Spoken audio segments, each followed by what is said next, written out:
I'm now going to cover the topic of how to sort and organise channels on the S2X standard definition satellite receiver.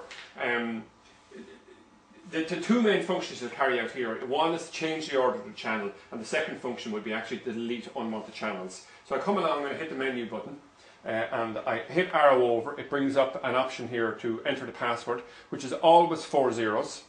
And I come along and I look at my TV lists here. So I might decide here that instead of putting children's BBC before the UTVs, I might want to put it afterwards. So it says here, if I'd like to move, I simply push the yellow button. So I push the yellow button here. I come along, and now it's in move mode. So I select my channel here, CVs, and I move it down here. You can see it moving. And I would like to move it to another location. I just go OK, and it's moved to that location. And now, if I'm finished that and I want to, I don't want to move any more channels, I simply hit exit.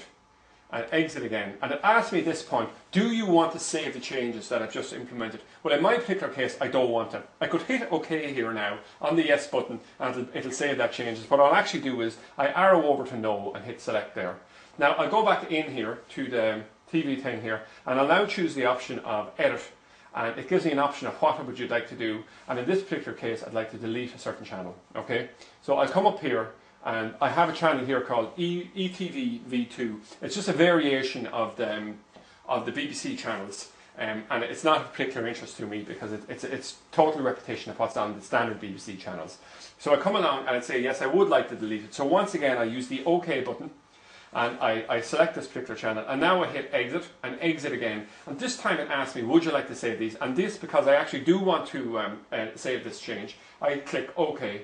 And that channel is now deleted. And we come back up, instead of having 77 channels, we now see we only have 76 channels. And that's it in total. It's a very, very user-friendly menu, very straightforward, and it just shows you how to move and delete channels within the list on the S2X satellite receiver.